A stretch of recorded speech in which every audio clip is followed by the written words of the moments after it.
Hello, everyone. It's Gabrielle from A Step Ahead Tutoring Services. Welcome to the 8th episode of Hot Topics, where we talk real talk about things that are happening in education, employment, physical health, mental health, finance, everything, or anything or everything that's steamy.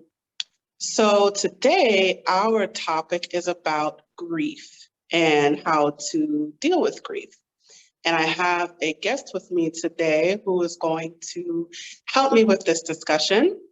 Her name is Jackie Williams, and I'm going to tell you a little bit about her. So, Jackie Williams is the owner of 360 Grief Support Services, which is a virtual grief support service, which we'll talk about a little bit later. She earned her bachelor's in psychology from the University of Maryland, University College. She then became a certified birth and bereavement doula and began facilitating a Facebook support group for grieving parents. She then went on to earn her Master's of Art in Counseling, which is Crisis Response and Trauma, from Liberty University. Then she earned her certification as a grief counseling support specialist. After completing her master's program, Jackie launched her company, 360 Grief Support Services. So welcome to Hot Topics, Jackie. How are you today? I'm great. Thank you so much for having me. Awesome. Of course. So, excuse me. So when we met, you told me a very wonderful and courageous story, and I wanted to have you share your story with our viewers. So if you wouldn't mind, please share your story. Sure. Well, grief has, unfortunately been a bulk of my life. I've experienced grief starting from a very young age. It started back when I had my first child. And when I had my first child, she passed away at 5 months old. Now, during that time, especially in the African American community, we did not discuss our feelings or our emotions or the pain. So when my daughter passed away, unfortunately, I had to endure and hold in the pain and the grief that I was feeling due to her loss because I couldn't talk to my mom about it. I couldn't talk to anyone else in the family about it because the motto was what happens in the house stays in the house. So there was no inkling or indication of me going to speak with a professional about my grief and what I was feeling. What is so interesting about that is my mom also lost a child. And so she knew what I was going through. And unfortunately, I guess she didn't feel like she could support me in that way and listen to what I had to say about how I was feeling. It was just pushed under the rug. It happened. I know it hurts. Now life goes on. When my daughter passed away, um, I thought that was a pain that I would never, ever get over. And I certainly didn't want to experience that pain again. But unfortunately, I did. I did because I had twins just 2 years later. And I found out in my 8th month that I was expecting a son and a daughter. So I was excited, to have a son.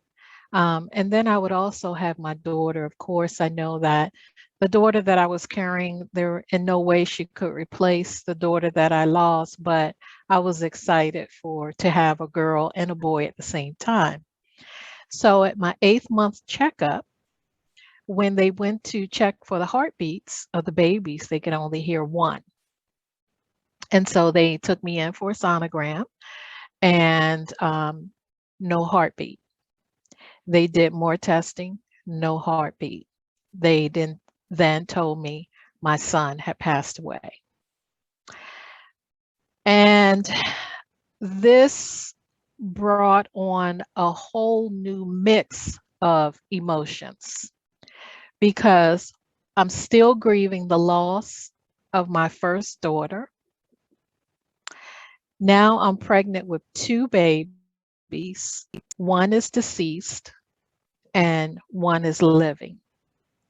So on one hand, I felt guilty if I felt sad, and then I felt guilty if I felt joy about having at least one living child. So I had to carry both of them until my daughter her lungs were mature enough for her to be delivered. So, on top of dealing with the grief, I was dealing with other things such as self-conscious about walking around with a deceased baby inside of me. I didn't know how that would impact me. I didn't know if other people would be able to um, determine that, something's not right about me. But I had to carry both of those babies inside of me until my daughter's were mature. There is nothing more painful than to bury your child because in life, we think that it should be the child bearing the parents first. That's the normal life cycle. So to experience something outside of that, I couldn't process it well. I could not process it. So here I am. I'm a young person still in my 20s, and I have experienced and buried two children. Still, no support to speak to anyone about what I was feeling. I had to hold it inside and deal with it the best way I knew possible as being a young person.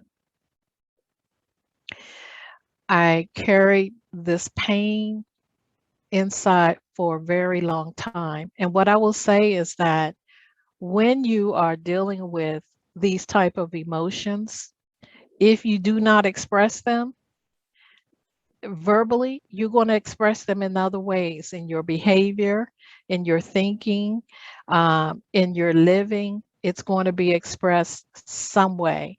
And those things are unhealthy ways. But I'm thankful that many years later, I did get help. But before that, I had two deceased children that I buried.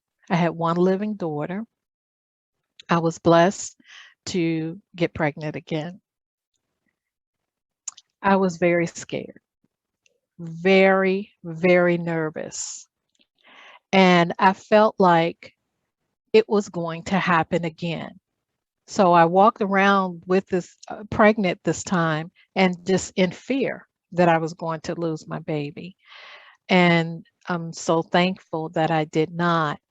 But what happened with that is my daughters that I have living, I became what was called a helicopter mom. That's what I call it because I hovered around them all the time.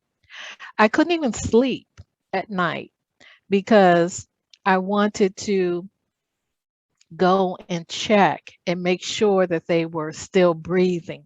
I would sit and look at their chest to see if their chests were moving up and down. And I think I had that phobia because with my first daughter, she actually died laying right beside me. So I wanted to sit there. I wanted to look at them to see if they were breathing. Um, I did that for a few months. And in my mind, I felt that if they got past the 5 month marker, and the 5 month marker referenced my first daughter, she died at 5 months. So I felt that if they got past the 5 month marker, then they were going to be okay. And once they got past that, I felt that it was okay. But me, I wasn't okay. I still had not faced or dealt with the grief that I was experiencing. It didn't go anywhere because I had more healthy children. It did not vanish at all. It was still internally eating me up because I did not express it to anyone. So one day I decided that I didn't want to live anymore because I couldn't talk to anyone about it. My family didn't, they were not there to support me in the way that I needed because of this phobia, especially in the African American community. You don't go and talk to a stranger about your problems or about what you're feeling. No, you keep that in. You're tough. You stick it out. And that's what I thought I was supposed to do until I got to the breaking point. And that breaking point is I didn't want to live anymore. So I decided that I wanted to take the way out of taking some pills. And I was just going to end it.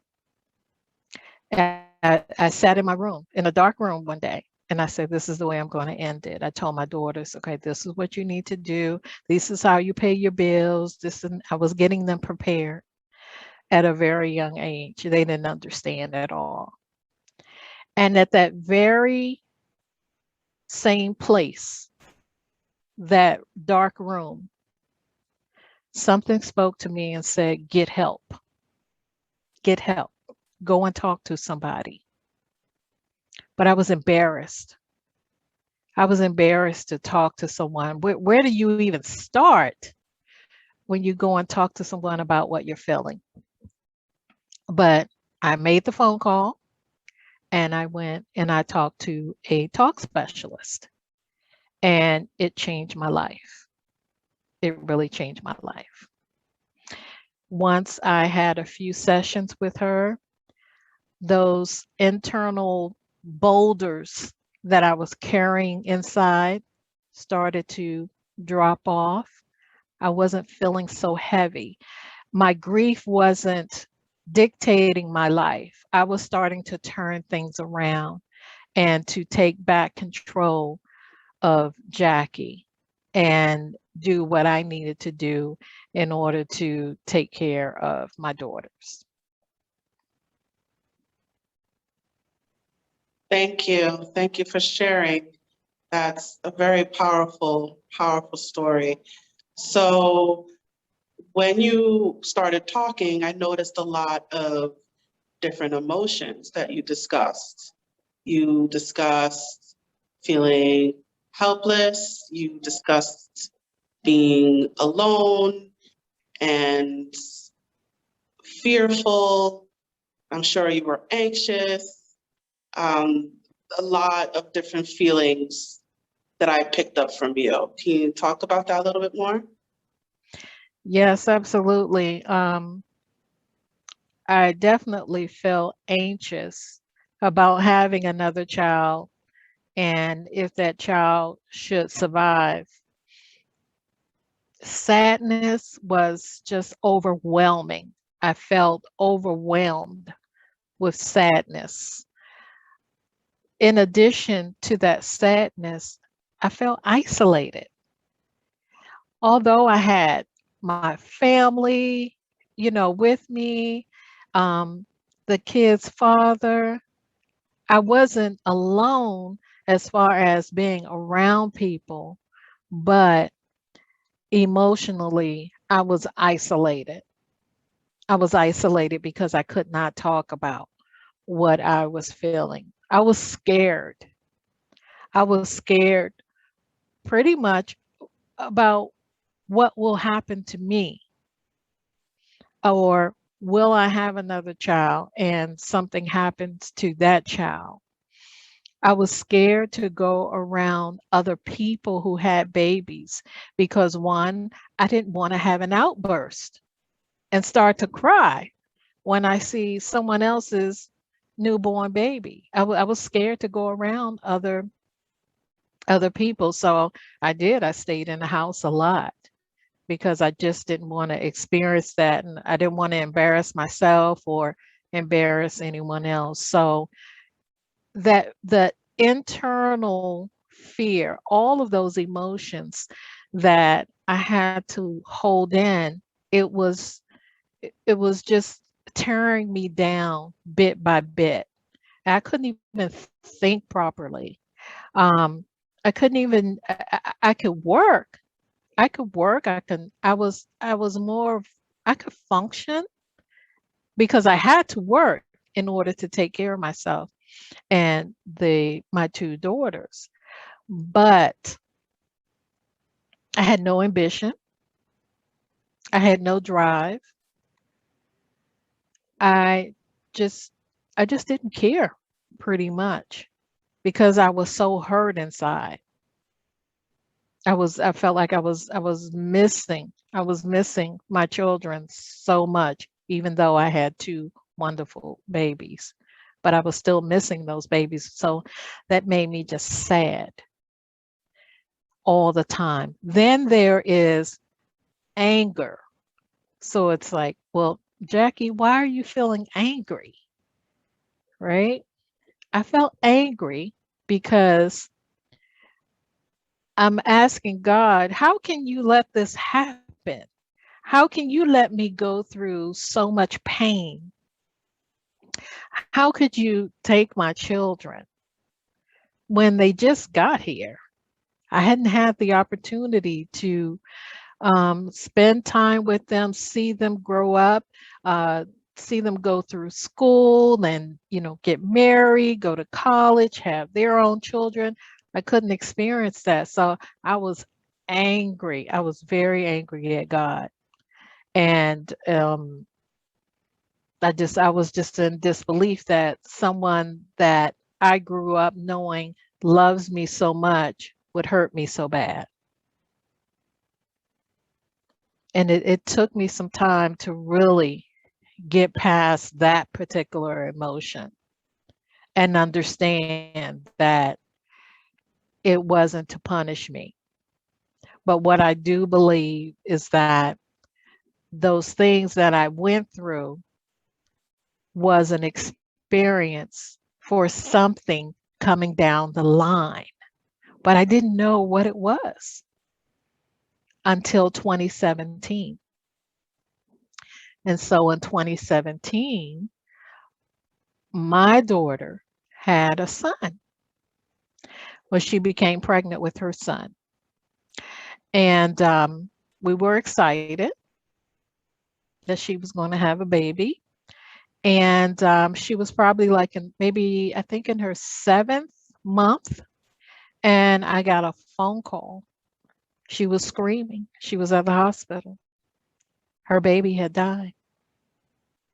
And she was just unconsolable about the loss of her baby. And at that very moment is when I said, this is what I've been preparing for. This is what I've been preparing for.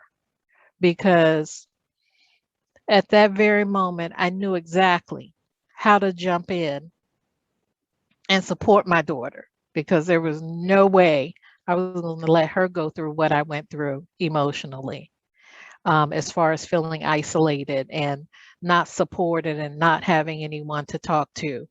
No way. I would not do that to her. So I instantly, I some days now I sit back and I think about it and I'm like, how did I do that? How did I do it? But I instantly jumped in and I knew exactly what to do in order to help her through having to plan a funeral for her son. and bury her son, and then talk about those emotions, the things that she was feeling, letting her cry, letting her scream, and then also letting her know that it is okay to go and get counseling. There's nothing wrong with that. That was the number two thing I wanted her to know. Number one, I wanted her to know that I was there for her. But number two, I wanted to make sure that she knew that it's okay to get counseling.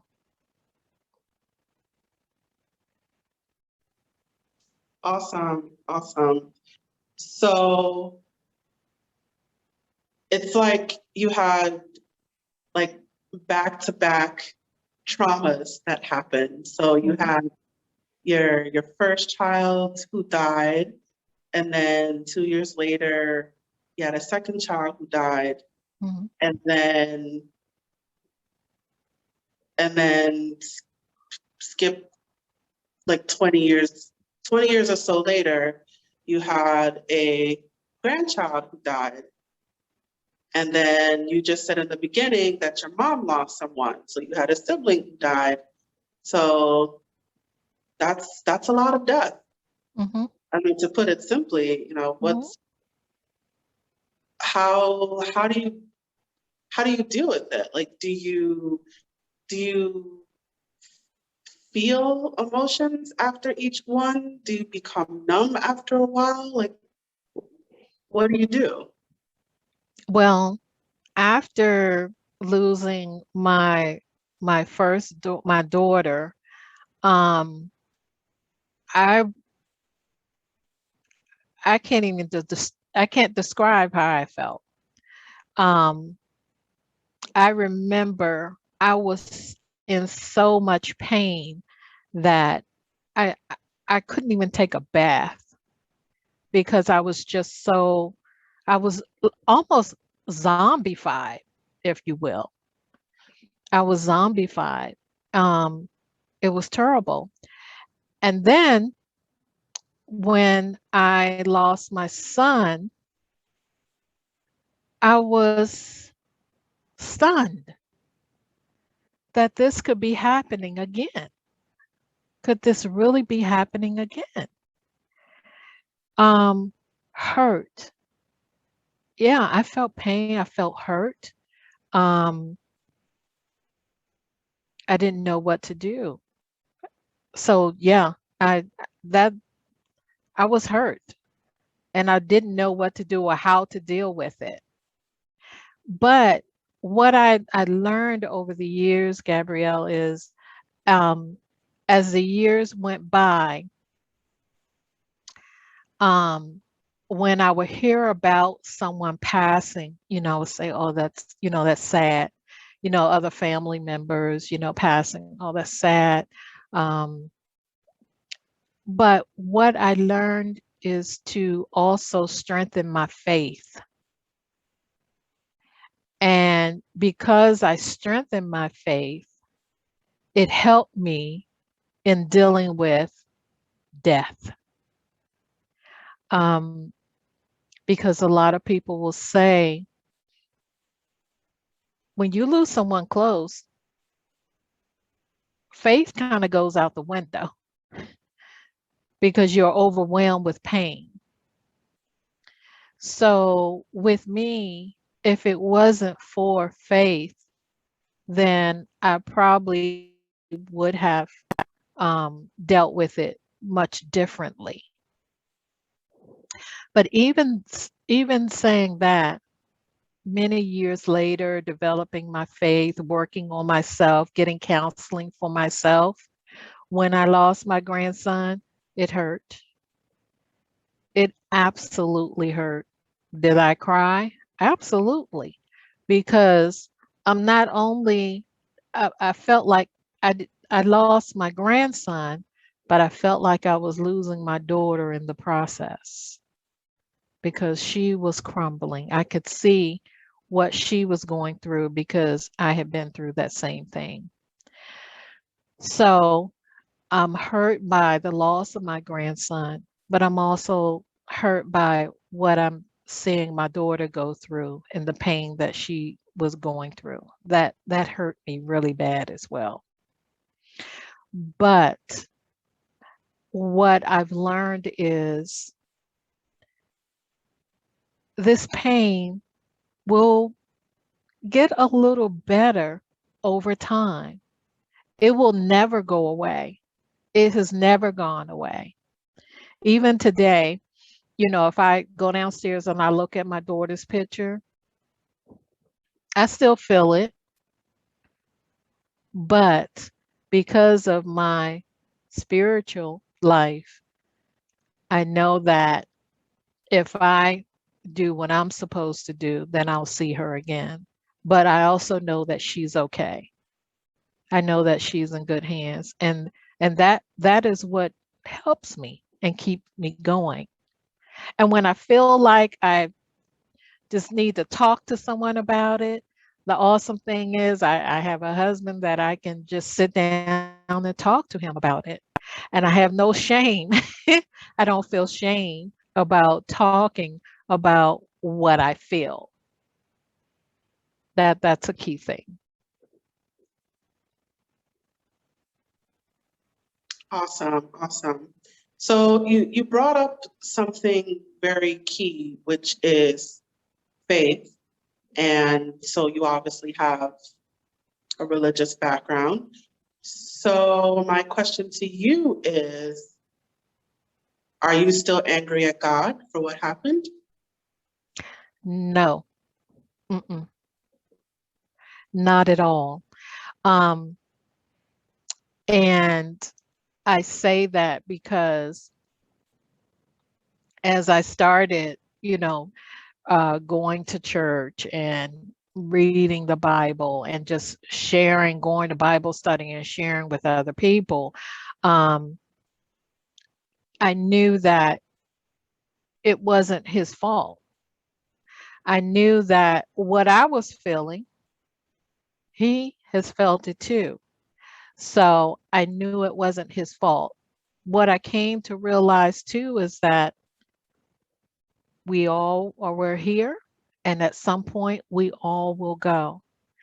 And some will go much sooner than others. There is no date or time or expiration date, if you will, but it will happen. And unfortunately, it may happen at a very early age. And I know that a lot of the parents that I deal with now, they don't have that comprehension right now because of the pain that they're feeling in the inside. When you're hurting in the inside, you don't get it. You don't understand when the pain is so raw. That's what I would call it. When the pain is so raw, you don't have that understanding of any type of religion or faith to say, I know one day I'll see my child again. Yes, I'm sad that they're gone, but I know one day I'll see them again. Or I'm going through this particular situation. It's some type of test. I call it a test for a testimony that will happen eventually. It's a difficult test. It's a very hard test. But one day, you will, and that's what I tell parents, you will be able to share what you went through because it will help somebody else for sure. So what you went through is a testimony. I consider it to be a testimony. It was a hard one. It was a rough one, and I wish no one would ever have to go through that.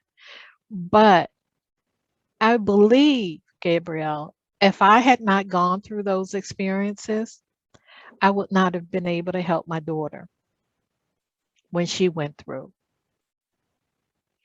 or any of the other parents that I've worked with. Um, there's no way I would have been just emotional mess and would not have been able to help them at all. That's definitely understandable. So let's go back to the beginning a little bit. So the first child died suddenly. Do you know what the condition was? hmm Um, now, like I said, she was 5 months old. Um, she came down with a cold, and it seemed like the cold didn't get any better. So I took her to the hospital, and they said she had something that was called croups. Now, today, I don't know if they still call it croups, but it was a condition where um, your your it was almost like having a blockage. And what they told me to do is bring her home, run a shower, and the steam would help to open her up, to help her breathe better. And so that's what I did. But that night, I was really tired. I was really tired because we had been, running back from this doctor to that doctor, then to the emergency room. And so I put her in the bed with me, like I had said earlier, and I felt something wet. I said, "Oh my goodness, I've let her diaper get so soiled, that it's coming through the diaper." And I felt it.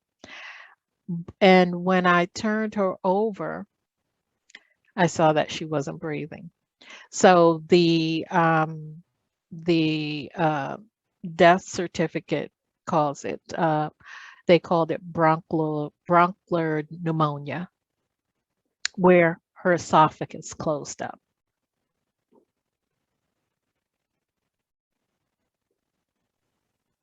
Thank you for sharing that. Mhm. I know it's a lot to bring up. So now the second child that passed away, what was what was his condition? I don't know. We never found out why. He was so small. I did not want them to be doing any type of autopsy on his little body. He was at the time of death, he was only about 3 pounds, and my daughter was 4 pounds.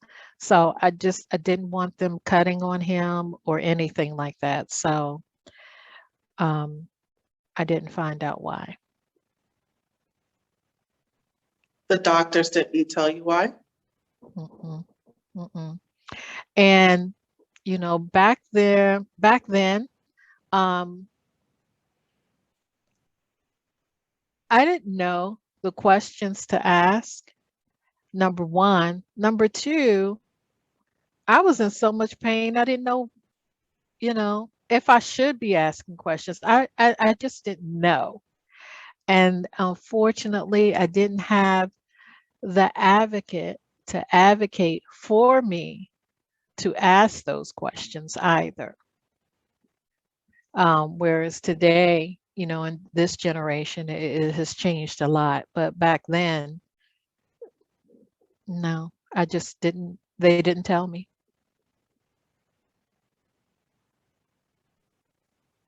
Okay.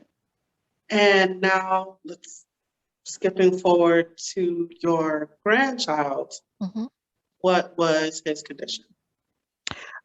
He was healthy up until the point when my daughter was in pain and went to the emergency room.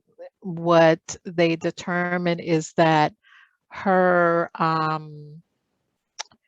what do you call it? Um, the placenta had ruptured, and when it ruptured, that is how he passed away. How is your daughter doing right now? How's she doing today? She is doing much better, but she is still struggling with the loss. Um, she is currently seeking counseling for it. She had got to the point where she had started using drugs. She has started abusing prescription drugs. And she's now in counseling, but she's still kind of fragile when it comes to babies. When she has said to me that when she goes around and she sees someone else with a new baby or a little child, she gets jealous. She's jealous because she, didn't get to have that same experience. But every day, she tries. She's functioning pretty well, in her life. But I think counseling has been a great help for her. And also, too, knowing that she can come and talk to me about anything. And I have certainly, explained my experiences with her as well.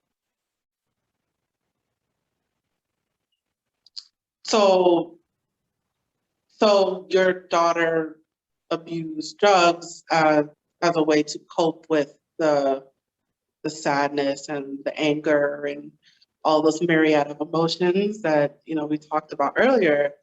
And I picked up that she did the same thing you did while you were grieving. Hmm. Hmm. So what was that like, seeing your daughter do what you did? It was hurtful. It was hurtful. And what I knew is that if I did not intervene immediately, it could go real bad, real fast. And she didn't want to tell me, you know, she's pretty open with me, right? She feels like she can just tell me anything, which she can. Some things I prefer not to know, but she didn't tell me that. But I could tell. I could tell, you know. Um, couldn't keep any money in her pockets. Uh, want to know, always have a pain somewhere where we need a pain pill. Do you have a pain pill because this hurt? Do you have a pain pill because that hurt? Do you have some money so I can buy so and so and so? And my sixth sense said, mm-mm, something's not right here. Something's not right. And we, meaning me and the family, we were going to do what's called an intervention. We were going to sit down and talk to her about it. And this one night, she had bought some pills from somebody off the street. And she took this pill and she fell in her apartment and hit her head. Thank God it didn't hit in the temple. It hit, near the ear. And she just had a scratch on her ear, but she was out a couple of minutes. And we didn't know anything about it. So I think that was really the straw that told her, I need help. And so that's when she said, this is what happened. This is what I've been doing, and I need to get some help. No judgment at all in what she did. I think that was so important not to judge her because judging her would just make her go the other way. But what I did was give her that support that she needed to go and get the help that she so much desired to get. So when you say give her support, what exactly did you do? What was so important is to let her know that I don't judge her about what she did, to also let her know, one, that I love her, and let her know that I'm right beside you and what you need to do. Also, support was holding her accountable. And when I say holding her accountable, when you say that you're going to make the appointment, I'm going to hold you accountable to make the appointment. So she had to report back to me to tell me when she made the appointment. I didn't want to, be that helicopter mom to go and make the appointment for her and do all of that because that was her responsibility. I didn't want to take control of that. However, I thought it was important that she follow up with me to let me know what was going on. And because I showed that interest in her getting help, that gave her more of a boost also to get it done because she saw that my mom wants me to get this done too. My mom wants to see me healthy, so I need to do it for her too. But I wanted her to know that it's important to get the help. Don't be afraid to ask for help. Come and talk to me anytime that you need to. But I want you to get the counseling and I want you to stay with it and do what you're supposed to do. And so far, she has. That's wonderful. That's wonderful. So now you brought up you have a second daughter.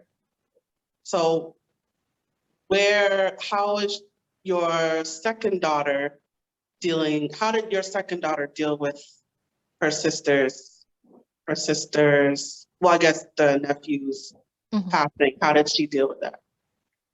Um, she was right there with her. They've always been very close. They're very close. So she was right there with her right from the very beginning. Um, Stuck by her. What do you need? What can I do for you? Showing, that sibling support that she really needed at that time. Not, showing any type of judgment or showing any type of jealousy that I'm showing all of this attention to her sister and maybe not as much to her. But I think she understood the situation that we were dealing with, in the death of her nephew.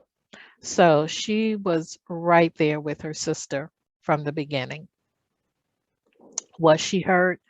Did she cry? Was she emotional? Absolutely, because it definitely hurt her too. And I imagine so. That's, you know, death affects not just the one person, but it affects the people around that one person. Mhm. So it's more than one person can feel the same grief. So, I imagine your second daughter was feeling sad and overwhelmed and helpless as well. So there's another key thing that I picked up that you said earlier, and you said that your mom wasn't as emotionally supportive as you would have liked. And but when the same thing happened to your daughter, it sounds like you did the exact opposite of what your mom did. Mhm. Can you Mhm. talk about that a little bit? Absolutely. Um, as I stated before, when my two children passed,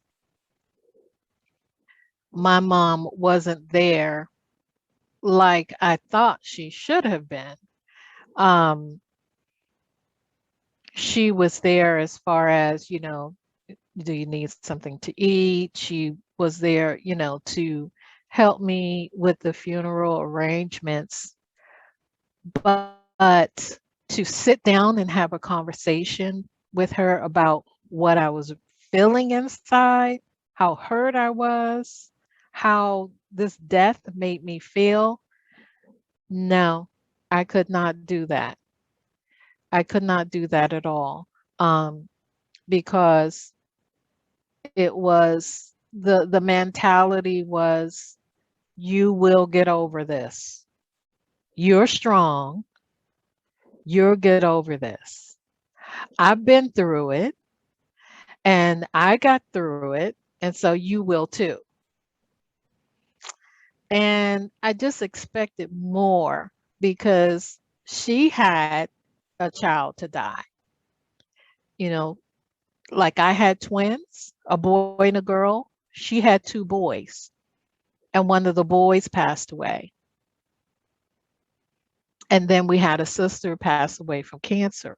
So she knew, how it felt to have a child die.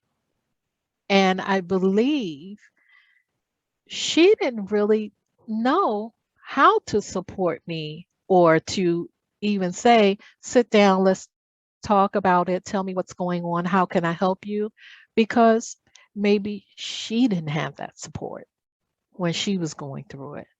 So if she didn't know to give that support, then how would she know to actually do it when I needed it? But when my grandson died, I was just the opposite. And that's because I had learned over the years.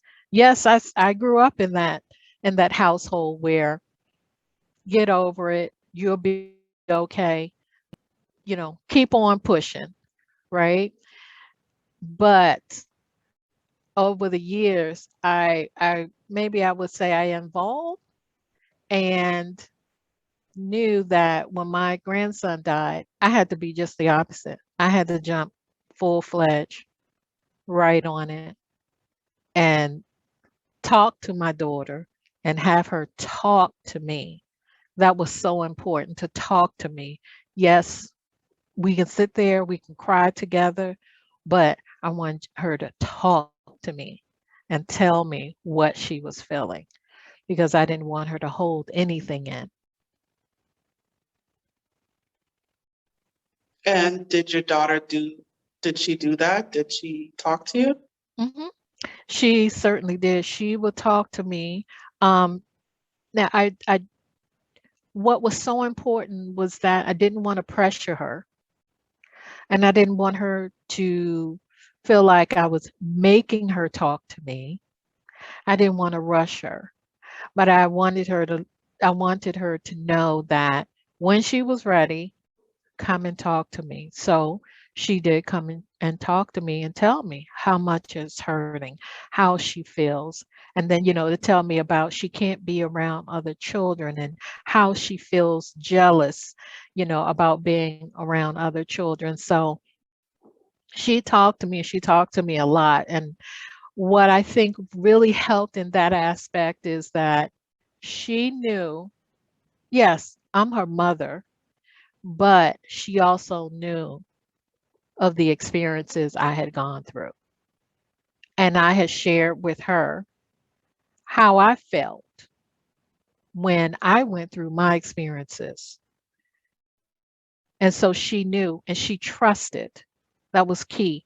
She trusted that my mom knows best and she's going to help me through this and that I can talk to her. She will not make me feel bad or judge me because of what I'm thinking or what I'm feeling. If she came to me and said, I hate God, I hate God, he's terrible, that sort of thing, I wouldn't judge her about that. I wouldn't judge her. I would talk to her about it and ask her, tell me why, but I wouldn't judge her about it. So she knew that I wouldn't judge her about anything that she had to say. So she felt very open in talking to me. Awesome, awesome. And you provided that listening ear for her, definitely in her time of need, Hmm. as you you as you learned to do, because you didn't get that listening ear, and it took your own initiative to seek a therapist. But when it came to your daughter, you decided to sort of be that therapist for her in the interim until it was her time to find her own initiative to seek a counselor. Yeah, I was that listening ear that she needed, not I mean, that active listening ear. Um, Someone who was going to listen to what she said and not um, try to change her mind in what she was feeling, but to actually listen and not feel like um, she had to be fixed. I had to fix her emotions or make her feel differently or try and take away the pain. I know I couldn't do that. So there was no need even trying to do that.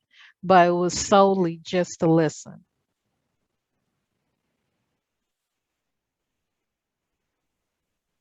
Awesome, awesome.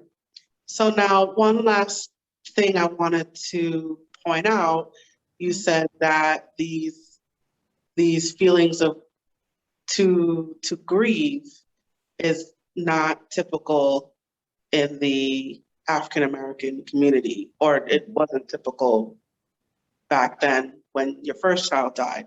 Mhm. Can you talk about that a little bit more? Because I mean that delves into, mental health as seen in the Black communities. Do you mind going Mhm. into that a little bit? Sure. Um, Back then, and when I say back then, I'm talking about the late 70s, early 80s. In the Black community, it was, in my experience, it was if you felt, like you had some type of emotional disturbances, um, or you felt, um, not like yourself, or you felt like you were going through anything, um, you talk to it in the house. You talk about it in the house. You don't go and tell your neighbor. You don't tell the school. You don't tell your friends. You leave it at home because it, what I have always learned is it was a taboo in the Black community to go and get counseling.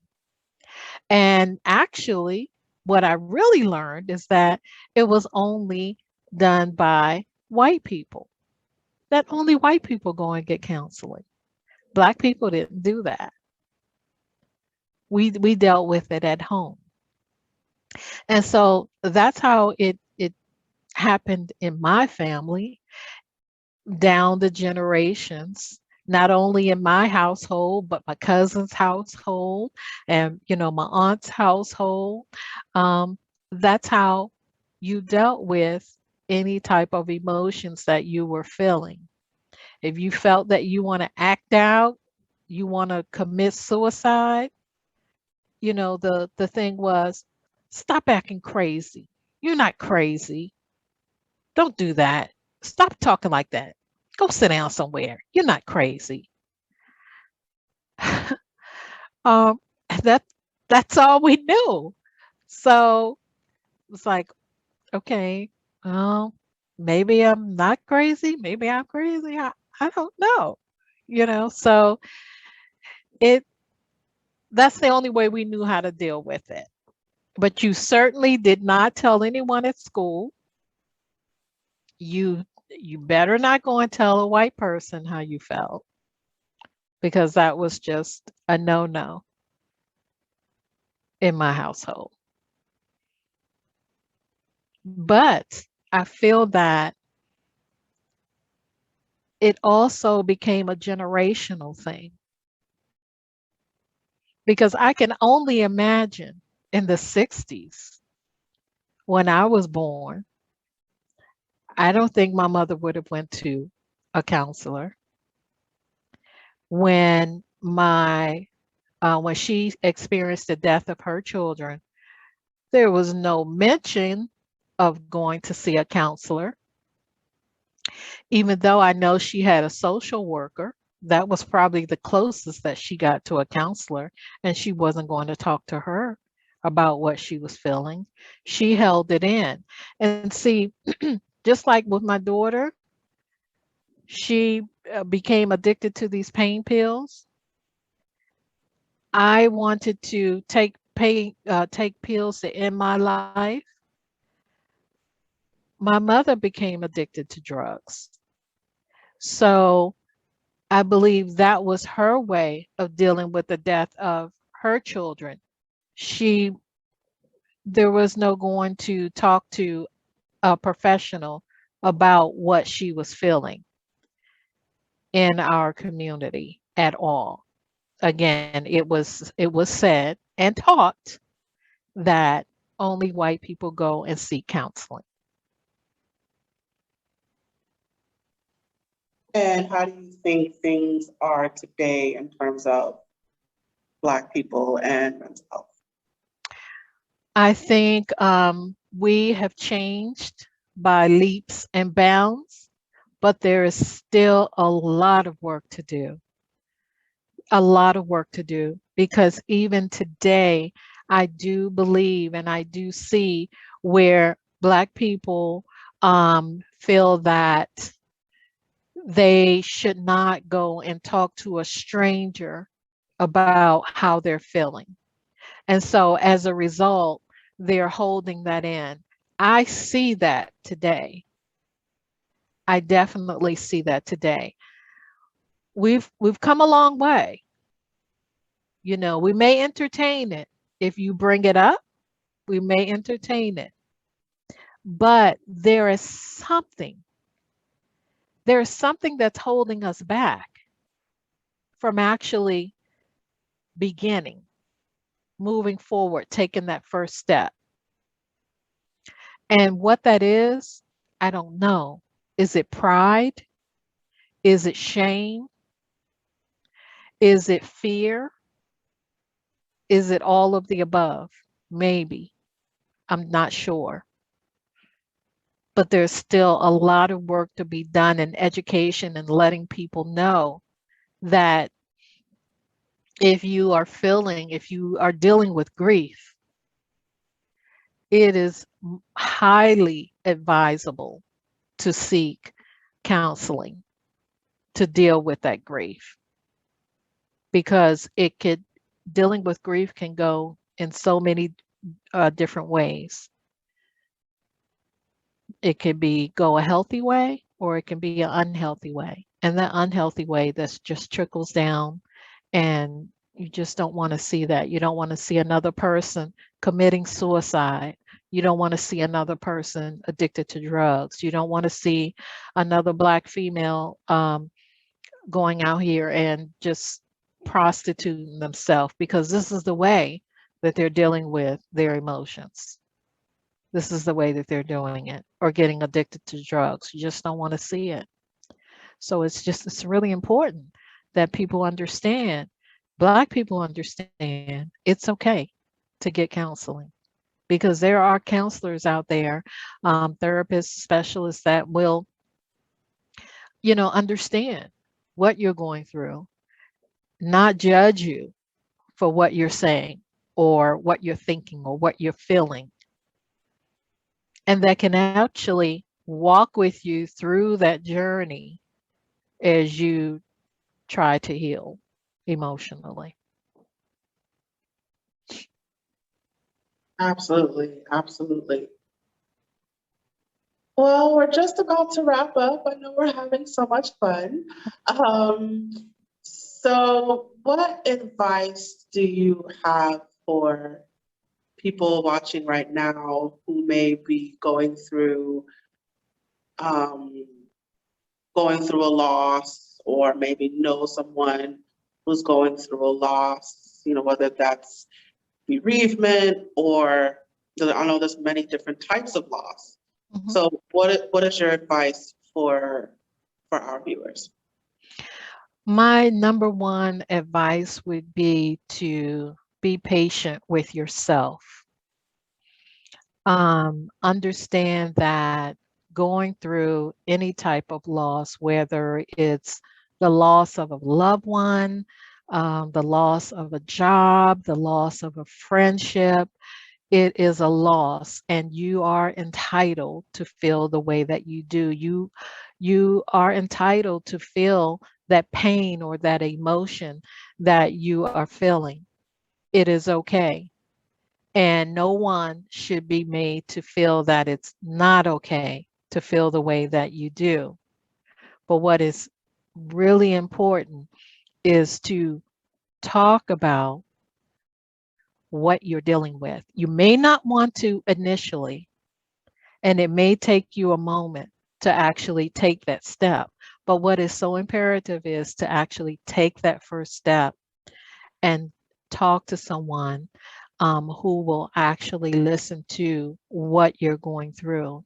Because I guarantee once you start to talk about it and express what you're going through, you're going to feel some of that burden and that loss and that pain lift.